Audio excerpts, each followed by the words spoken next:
session is already here, and Professor Shubhra Shah is going to chair the session. So, and all the participants have also joined. We can already see in the attendee list quite a number has joined, and I'm sure others are going to join soon. But since we do have to maintain time, so we are going to start right now. Shubhro, I think Sir has to turn on his video. Yes. Okay. Yes. So, welcome, sir. Welcome to the session. Thank you. We are very glad to have you here. And Professor Shubhra Shah is going to moderate the panel. And so, over to you, Shubhro. Please start the session. Thank you, Professor Paramita Mukherjee. We are glad that Professor Anirban is with us. The session that we will be having in the first half, the session is titled Rethinking Humanities and Its Outside, Negotiating the Science Question. Now, the keynote will be delivered by Professor Anirban Das, and the keynote is directly involved with the area that we are going to explore in this entire cluster, which starts with Professor Anirban Das's keynote, and then we move to the plenary, where we will continue to discuss the binary that is culturally, socially, ideologically constructed between science and humanities. So we will start with Professor Dash's keynote, third keynote lecture. To introduce Professor Dash briefly, Professor Anirban Das did his graduation in medicine, MBBS, and shifted to a broad interdisciplinary field across the sciences, the humanities, and the social sciences. He did an MA in history, a research training program at the Center for Studies in Social Sciences, Calcutta, a one-year history of sciences course at the Asiatic Society, Kolkata, and a PhD in philosophy. He has been a research associate in the history of sciences at the Indian National Science Academy and visiting fellow at the School of Women Studies, Jadavpur University, IISc Bangalore, and Political Science Department, Delhi University. Professor Anirban Das has 31 English articles and book reviews published or forthcoming in internationally celebrated journals like Rethinking Marxism, Philosophia, and many others. He has also published 18 articles and book reviews in journals and books in Bangla. His first English monograph, titled Towards the Politics of the Impossible, The Body in Third World Feminism, has been published in November 2010 by the Anthem Press. He has edited, with an introduction, a Bangla anthology of essays on deconstruction titled Banglaয় Binirman Obinirman. Currently, he is working on 2 English and 2 Bangla book projects. Some of his interested areas include feminist theory, science studies, the literary and the vernacular, post-colonial theory, body studies, and theory in a broad sense. We are really honored and privileged to have Professor Anirban Das with us, who in particularly today's talk in today's area belongs to both the stratum of what we call as the binary, because he is one who is with a medical expertise as well as someone who is known for feminist theory and theories of body. We welcome Professor Anirban Das, and I hand over it now to Professor Anirban Das. Thank you. Thank you, Shubhro, for your very generous introduction. And I'm really honored by what you have let me talk here in this like very interesting and it seems to be a really definitely be a hugely successful event. And thanks especially to thanks definitely to the Amity University, the whole team, and especially to Paramita and Shubhro, who have been like graciously talking with me and like invited me to do this.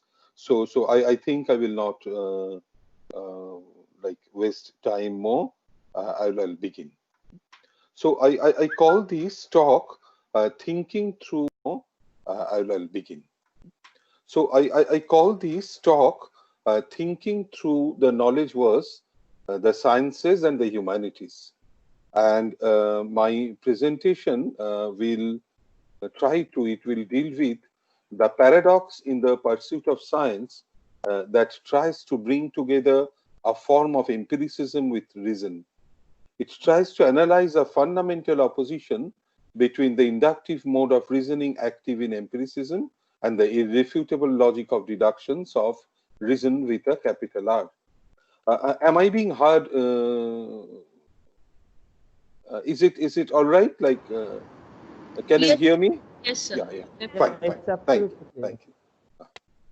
So in doing this, the paper has to address the question of how faith and scientific knowledge remain intertwined. It follows, maybe a little surprisingly for some, it follows Derrida into reading the many ways of thinking this relationship in what one may call power-laden non-grounds. That brings in the question of the sense in which science and technology appear as twin terms, questions of the originary technicity of being human and its relations to the generality of the structure of writing and the trace structure have to be addressed in the process. The questions of the real that science deals with become implicated in the ethical and political relations with a radical futurity and a radical past. The real stretches itself out and in toward a hoax and vice versa. This is probably how a deconstructive take on science, which tries to distance science from a straightened scientism, may mark its itineraries in relations with, yet at a remove from, the tired debates between constructivism and realism. So the question of science in today's thinking develops under the shadow of a hoax.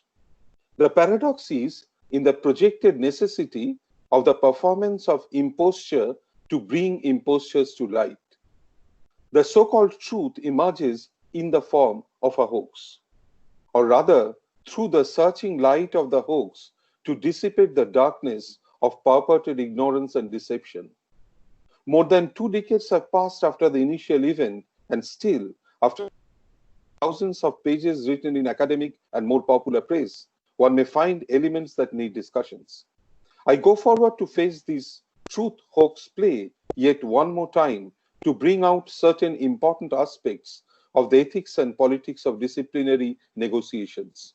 On its side, it may say something on the dynamic of the work of science and their ethical imports.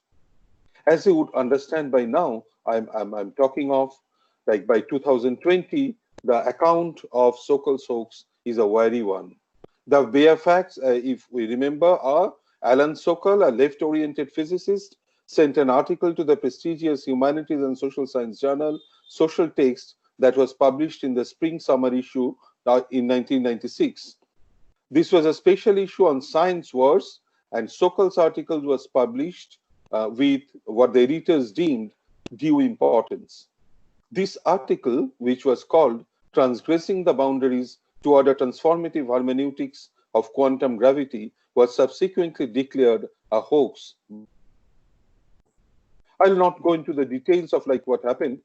In the ensuing discursive storm, there were a few sane voices which talked about serious gaps between disciplines that gave rise to arrogant dismissals of the quote-unquote others. These were also gaps within, in the sense of blindness about one's own epistemic foreclosures. One very important insight to be lost was the specificities of the disciplines themselves. For example, the difference in the parameters which counted for epistemic merit in the sciences and the humanities were overlooked too easily. The multiplicity of meanings that constitute a word, say for the word topos in geometry and in rhetoric, was lost. The point that one became aware of was the inevitability and the necessity of translation across languages, disciplines, and thought worlds. Of course, this has already been noticed, especially with respect to science, by some of the theorizers. And I'll discuss briefly one of the theorizers who have talked about this. Translations necessarily have reference. The authenticity of translations in a commonsensical way depends upon the proximity to the referent, it seems. The nearer the translation is to the original referent, the better. The parameter of nearness may vary. One may try for catching the spirit, not the word, or one may go for literality. The sense of proximity remains. Yet, translations cannot get rid of the distance between languages. The attempts to minimize the distance cannot push that as far as to reduce it to zero, for then translation ceases. As one becomes aware more and more of the internal differences operative in the workings of languages, so that no one language fully becomes their own without the mediations of these differences, of the resulting impossibility of the languages becoming their own fully at any point in space-time, the dynamic of translation pervades the field of thought. The relationship to the referent remains intimate and irreducibly distant. The search for authenticity in knowledge as well as in translation tends to obscure this distance. Authentic knowledge, as if, is having unmediated access to the referent.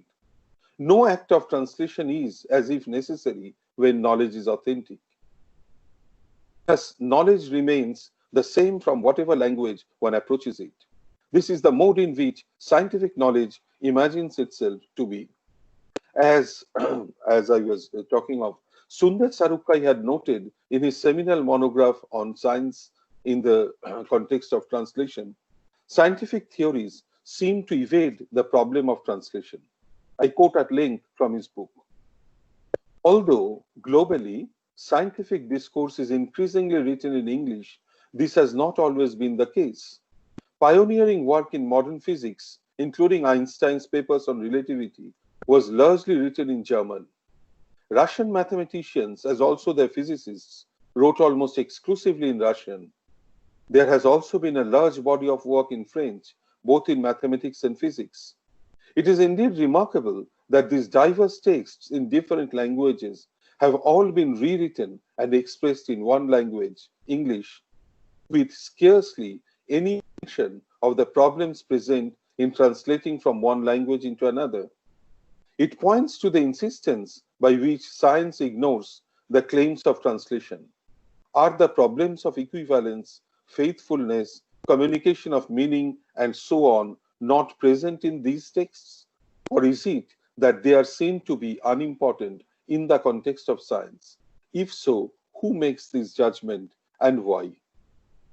The central presupposition that holds this claim of science's oblivious attitude to the problems of translation is the essentialization of the mathematical component of scientific arguments. Mathematics as if works as the universal mediator to science's knowledge. All other languages are mere add-ons, unimportant to the essence of the arguments. There have been studies on how and in what sense this is not a valid presupposition. How the use of mathematics involves a prior translation from a natural language to symbols. Quote again, the semiotic system of mathematics does not derive any meaning without prior reference to natural language. In reading and writing the scientific text, there is always a movement from one semiotic system to another. There is no other mechanism other than translation that can effectively explain how it is possible for us to generate coherent meaning of such texts. Unquote. In this paper, I will not go into the details of this argument. Instead, I'll focus on how a greed of power with science as the dominant is formed around the modes of authentication based on the presumed access of science to unmediated knowledge or knowledge mediated solely by the universal equivalent of mathematics. What happens with the forgetting of translation, even if that forgetting happens across disciplines, not natural languages? The act of forgetting is productive of violence. I intend also to speak a little on the ethical imperatives of that violence. Empiricism has a privileged and troubled relationship to science. Of course, one of the two mainstays of the scientific method is said to be empiricism, the other being rationalism. Scientific empiricism, traced primarily back to Francis Bacon, as if combines with the rationalism of René Descartes, according to this dominant view, to give rise to the specificity of modern science. There is a certain ambiguity verging onto an aporia in this alleged combination. Is empiricism reasonable? Reasonable not in the sense of a rough and ready reasonableness that takes for granted all the presuppositions active in common sense everyday living. I talk about this not to denigrate the quotidian coherence of thought and action, but to think of a rigorous and thoroughgoing call of abstract reason that seems to be active in the domain of scientific inquiry. Is empiricism consistent with the dictates of that reason with the capital R? Is not there a fundamental opposition between the inductive mode of reasoning active in empiricism and the irrefutable logic of deductions of reason? The combine of induction and deduction remains weak in logic at its inductive end. The spectacular brilliance in the investigative closures of the classical detective has been, for a long time now, rendered fragile at the police procedurals in, among many others, at least for the Scandinavian crime fiction. It was David Hume who had shown with conviction how induction operates on the basis of the so-called uniformity of nature hypothesis. And this hypothesis, as Hume had argued, cannot be proved without presupposing this same hypothesis, without presupposing that which is to be proved. Thus, induction is not reasonable through to the end. So how can the two, empiricism based on induction and rationalism based on an unflinching call to reason, combine in one scientific method? Derrida in his early work points at a similar, of course not altogether the same, question at work in Husserl, quoted in Vicky Kirby's brilliant monograph Quantum Anthropologies. I quote here, how can the subjective ecological evidence of sense become objective and intersubjective? How can it give rise to an ideal and true object with all the characteristics that we know it to have? Omnitemporal validity, universal normativity, intelligibility for everyone, uprootedness out of all here and now, factuality, and so forth. Unquote. One important way the problem has been addressed logically is by positing a distinction between a combination of two modes of empiricism, one based on experience and the other on experiment. Raymond Williams in Keywords had talked about how experience and experiment had both been present in the notion of the empirical till about the 18th century. The two words Greek empereia for experience and the Greek empeidos for skilled trial or experiment, both were present. Around that time, experiment, quote, a noun of action, maintained the simple sense of a taste or trial, unquote. And experience became not only a conscious taste or trial, but a consciousness of what has been tested or tried, and thence a consciousness of an effect or state. It took on a more general meaning with more deliberate inclusion of the past, the tried and tested, to indicate knowledge derived from real events as well as from particular observation. Thus, experiment brings in a notion of making, moving away from a notion of simply given. To be empirical is not only to generalize inductively from what one has experienced, it is also to produce a certain experiment through reasoned prediction, on the one hand, and a bestowal of uniqueness into the experience through its exemplary stature. Thus, the experience in the experiment is, on the one hand, constructed in an invented atmosphere, the laboratory. On the other, this is not one of a general and generalizable experience, but a unique instance produced in that invented milieu. Experiments are repeatable, but not generalizable in the sense of working across contexts. The laboratory, in a wide sense, is the only context where they are repeated. The importance of the experiment is as much in its repeatability as in its unique enunciation. In a fascinating book, Elizabeth Spiller has talked about how this aspect of the making of experiment had brought together modern science and imaginative fiction as twin instances of knowledge formation at a certain historical moment. Quote, at the beginning of this period, the knowledge of literature and science is understood to be made in a way that distinguishes it from the truth ascribed to theology. And this was a book called Science, Reading, and Renaissance Literature, The Art of Making Knowledge, 1580 to 1670. Invention, for instance, understands discovery and contrivance as integrally related, finding out results from acts of making that comprehend poetry and rhetoric as much as science and philosophy. The latter-day efforts of logical positivism to base scientificity on verifications or purpose attempts to define scientific method by falsificationism bear the traces of such intertwining of the experience and the experiment in empiricism. Yet, processes of disciplinary differentiations by which science must from the other knowledge processes specifically undermine this commonality. The combination of rationalism and empiricism remains an aporetic moment in something called the methodology of science. Aporetic because this combination is not sustainable logically, a paradox, yet is an inalienable part of the scientific project.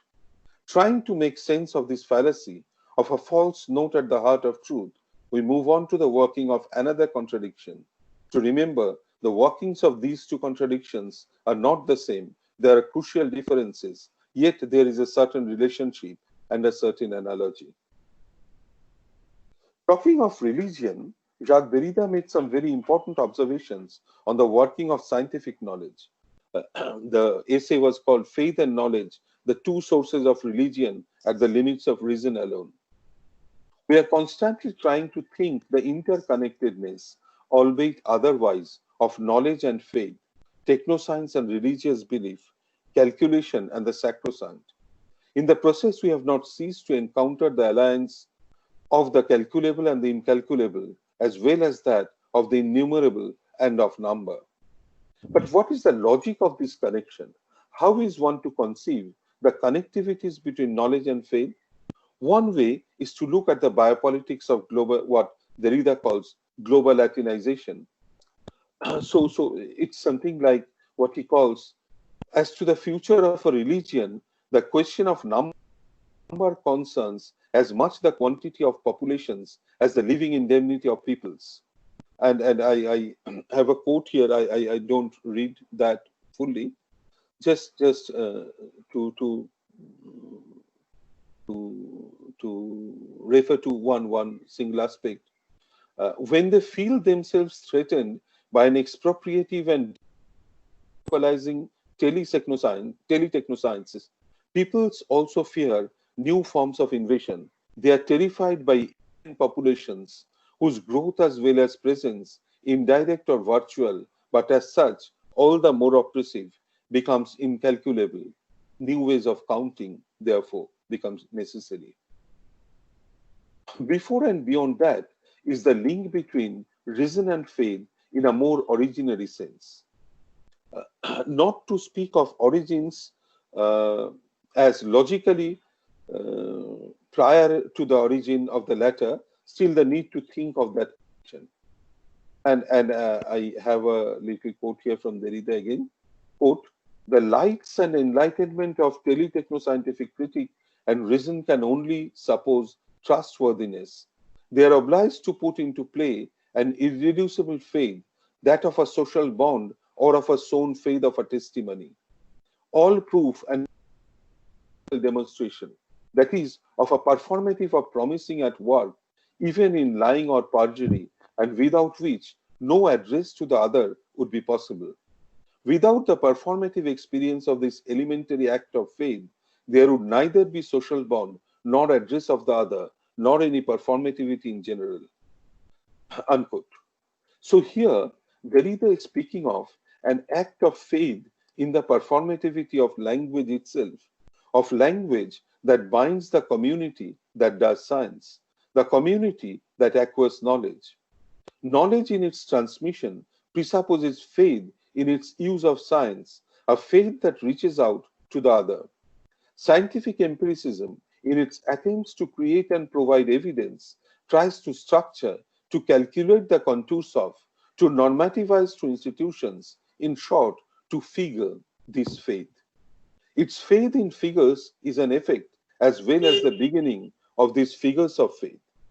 The faith lies implicit as it is being produced in the repetitions of the techniques of science. To speak of technoscience is not to reiterate a contemporary stereotype. And Derrida would say that maybe like more clearly than ever before, we now know that the scientific act is through and through a practical intervention and a technical performativity. It delocalizes, removes or brings close, actualizes or virtualizes, accelerates or decelerates. But whatever this teletechno-scientific critique develops, it brings into play and confirms what Derrida calls, quote, the fiduciary credit of an elementary faith, which is, at least in its essence or calling, religious. We speak of trust and of credit or of trustworthiness in order to underscore that this elementary act of faith also underlies the essentially economic and capitalistic rationality of the teletechno-scientific. No calculation, no assurance will ever be able to reduce its ultimate necessity, that of the testimonial signature, in principle today. There is no incompatibility in the said return of the religious between the fundamentalisms, the integralisms, or their politics, and on the other hand, rationality, which is to say, the teletechno-capitalistico-scientific fiduciarity in all its mediatic and globalizing dimensions, unquote. I will very briefly refer to a few openings that this discussion may point at. As always, openings are possibilities of extension as well as threats of disintegration. One, there still remains the work of discriminating between the original impulses of the connection of faith that grounds reason, of the faith that resides in the structure of iterability of language itself, and the structures of faith that is inalienable to the present structures of teletechno-capitalistico-scientific programs. There is a certain continuity between the two. Isn't there a break as well? Two. In a short essay, Bernard Stiegler has brilliantly connected Derrida's discussion of the processes of faith in technology to the notion of fidelity at the limits of deconstruction. Deconstruction's resolute force of critique cannot let go of a fidelity to the undeconstructible justice, just as faith remains inseparable from technoscience. And three, if faith is a prosthesis to knowledge, then knowledge is also a prosthesis to faith. The structures of iterability presuppose repetitions with a difference. Thus, these structures presuppose a sense of repetition that works across the difference, however slight. In other words, iterability involves translation across contexts. Iterability presupposes abstraction, presupposes and engenders entities that are exhausted by their phenomenality, not needing to refer to the contexts. Like the figures of geometry that Husserl had been talking about, and the young Derrida translated and commented upon the text. The performance of the machine and the performativity of the living being are related through acts of repetition. Yet the performativity has an irreducible eventness to it. The automaticity of the machine marks the living body almost as a spectral machine. The spectral machine presupposes a different notion of materiality, the notion of a materiality without matter, where ideas, imaginations, and ideologies are material. The living body is marked by these spectral machines. Thinking in terms of this form of the material enables one to think of a responsibility to the other that becomes ontologically related to the machine and the human. The ethics and politics of the non-human can thus be spelled out in conceptual terms, irreducible to the summation of empirical relations. I end this discussion by referring to the efforts of a philosopher of theoretical practice to think the relations of the sciences and certain areas of the humanities, philosophy, literature, in ways which try to retain the specificities of each while not listing them in a neat hierarchical classification. Just a second.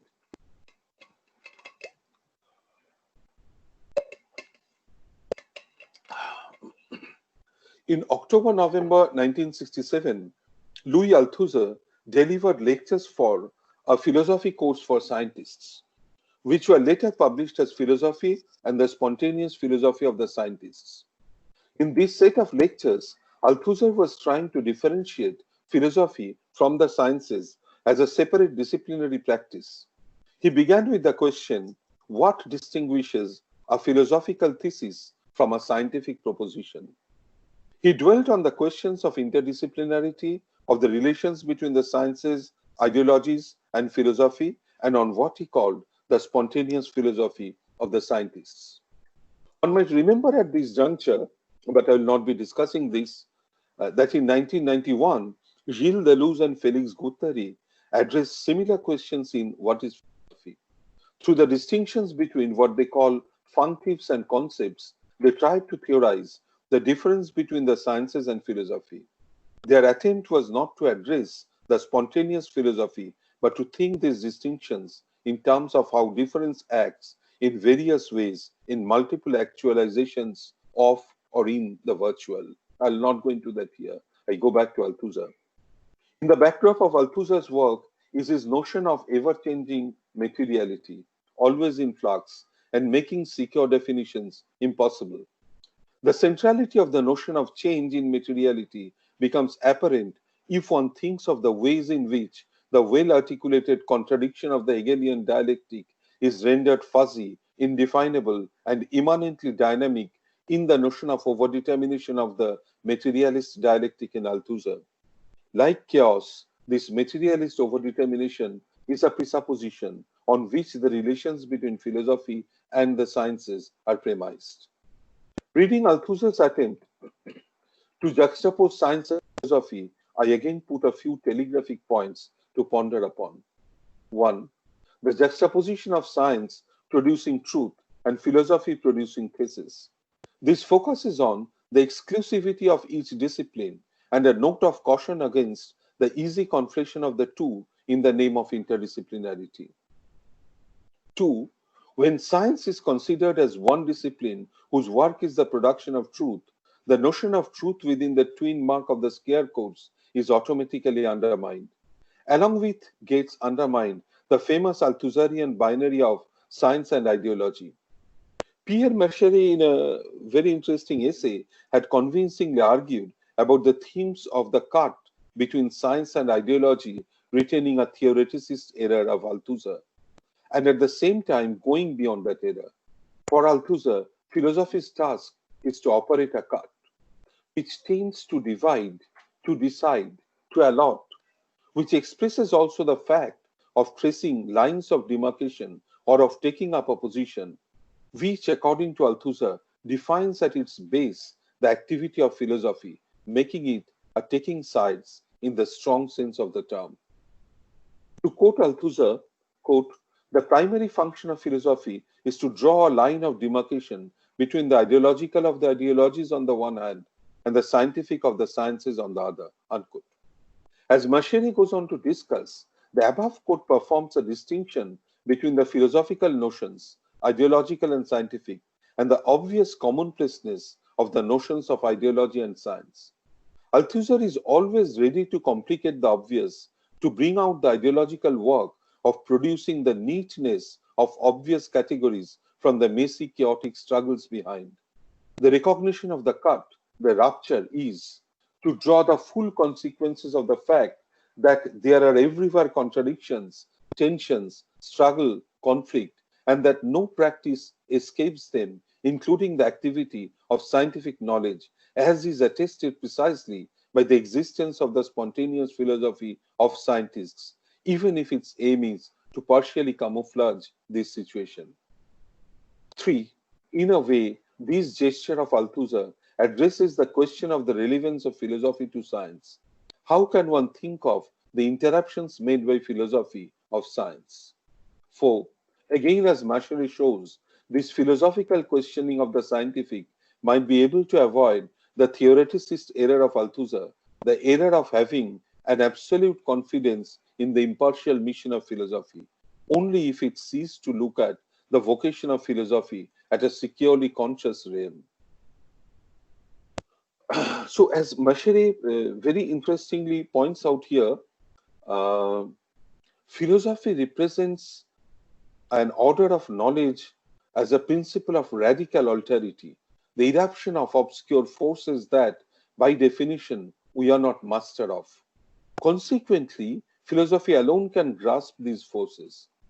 The theoreticist error was fundamentally that of believing what Machere says, that the philosophical operation took place entirely on the conscious level, whereas its issue decided itself on a more profound, more hidden plane in the play of forces that are obscure by definition. These forces belong to the order of the unrepresentable, the unobjectifiable, and it is to the latter that they owe their radicality. They are delivered only through symptomatic formations which call not for a hermeneutical type decrypting, but for an active intervention. So the clear distinction between the ideological and the scientific becomes an impossible task, made possible only with a forgetting of this impossibility in the discourses of an easy scientism. I'll end. Scientific practices do not necessarily subscribe to scientism. Rather, the acts retain a certain impossibility of excess. Even the work of deconstruction has to remember this. As again, Vicky Kabi quotes from Derrida's response to the question of the extent to which grammatology is or is not a science. Quote, grammatology must pursue and consolidate whatever in scientific practice has always already begun to exceed the logocentric closure, unquote.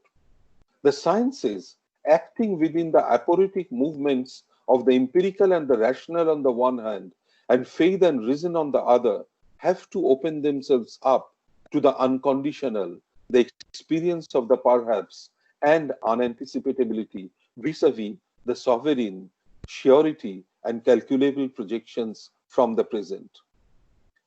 The humanities, of which philosophy is only one imperfect metonym among many, when presents itself as the privileged place of presentation of the conditions of unconditionality, may remain in mutually interrupting constitution with these sciences.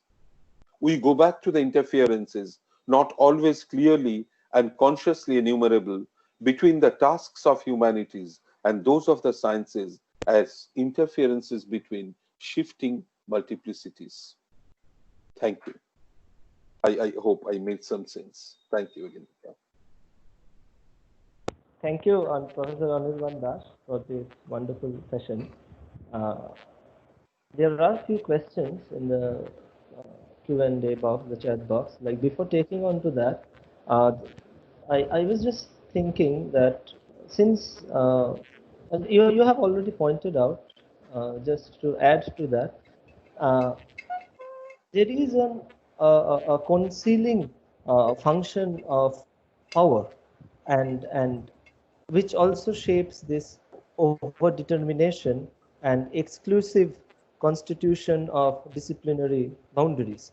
So rather than enabling the intimate cut between the disciplines, as if there is a tendency to constitute this cut as never bridgeable, as if to constitute this cut as something which is always separate. And in that context, I was also thinking that capitalism, the capitalistic functions of social separation and disciplinary separation also operates to a large extent with this concealed functions of power and exclusive separation rather than an embrace. So if you can reflect a bit on that, because the questions are also in that area, in that angle.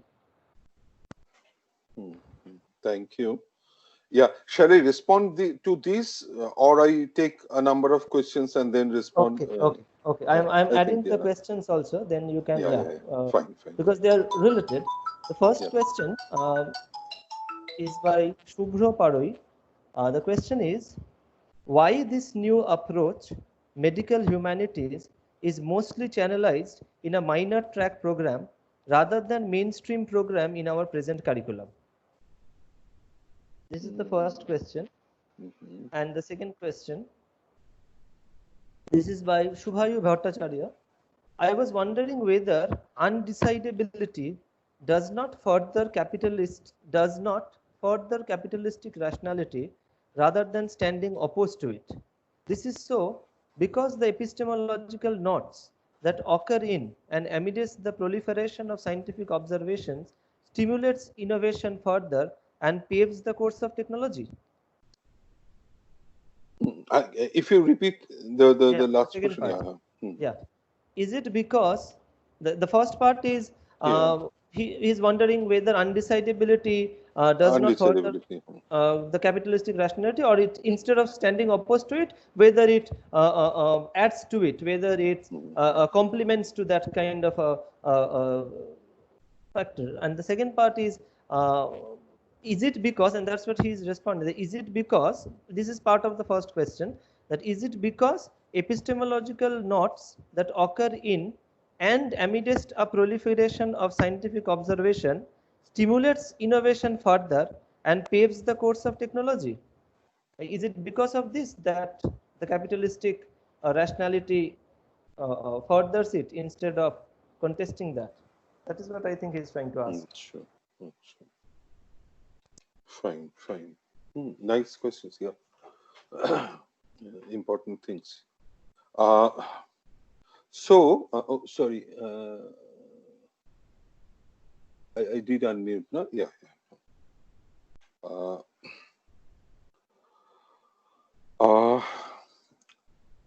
Let us first begin with one important point, that is when we are discussing certain points in epistemology in like the domain of knowledge, one has to remember that like coming up with certain solutions to problems in epistemology does not is not enough to address the problem of the sciences and the disciplinary matrices wholly.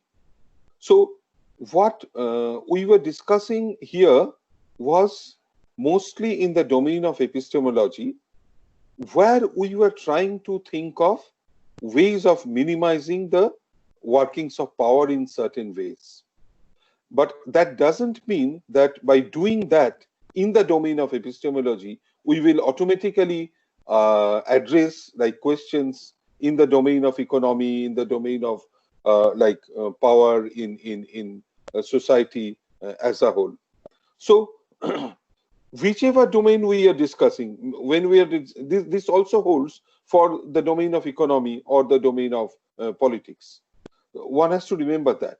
So very interesting, definitely the questions that have come up. One point is, one also has to address problems of power, problems of economy separately, and only the points in epistemology that we have been discussing that would help in certain ways to minimize the acting of power. Those are not enough, and those are not guarantees. That is the background. So when one is thinking of, say, the function of power, definitely the function of power operates not only through epistemology. The function of power operates through institutions, through economic formations and everything. So one needs to address these other formations also. If one tries to minimize the working of power in a certain way, in a certain dominant way, to some extent. The question is whether one can do this in a quote unquote scientific way, or one has to come out of scientism's fixities with what one might call, following the last question, fixities and not being embroiled with undecidabilities through those modes. Whether one can address this through that, or one has to come out of that. So when we are thinking of, say, undecidability, we are not saying that one has to operate only in the domain of undecidability. Like the notion of undecidability, the operations of undecidability presupposes decisions to certain extents, definitely. But whether to be fully operative within the domain of decisions, fixed decisions, known decisions, or while taking decision, open one's self to the dynamic of undecidability. I think that is the point we are trying to deal with here, and which I would say, like as I indicated towards the end of my talk, which is there also in the domain of scientific practices. Like the scientific practices in the laboratory, in any domain, they always have to deal with this undecidability. So whether undecidability again is a sorry whether undecidability goes with fosters capitalism or not, I think we definitely cannot have a very fixed answer to that, because that also will depend on how the given practices they deal with the notion of undecidability, the dynamic of undecidability in doing what they are doing. That's I think it's a like very facile response, and one needs to think more. And the question of like the medical humanities like being sidelined in certain ways, definitely that is there. It is sidelined, interestingly, not only in the sciences, not only in the medicine, but maybe also in the humanities.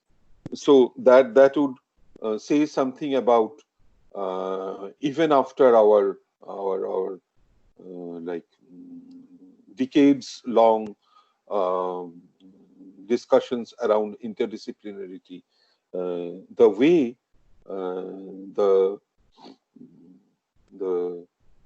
structures of the dominant disciplines structure our way of thinking. I think that would be a very short response for the moment. Yeah. So if I conclude and summarize, then is it like it's that the disciplines are structured in a closed way through a historical constitution of the very idea of the disciplines, which is traveling through histories for many times, but that doesn't mean that there is no possibility or no opening for the undecidable or going beyond the discipline or embracing beyond the discipline. The task is whether we are turned towards the discipline as a foreclosed possibility, or we are turning towards the discipline to explore the openings that they already offer. That is what can we take it in that way. Thank you. Yeah, but it will vary from discipline to discipline, from time to time. Yes. That in this kind of a mode, we should also not lose the specificity of each and every discipline and their own mode of becoming also. And thank you, Professor Das. We are moving on to the continuity of this discussion, because the entire panel is planned in that way. Thank you for setting the note for the very theme that we are going to explore. I am handing it over to Cecil. Professor Cecil is with us. She will be chairing this session. Cecil, are you here?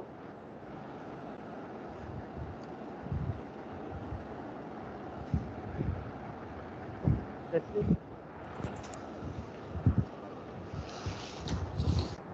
We have two speakers here.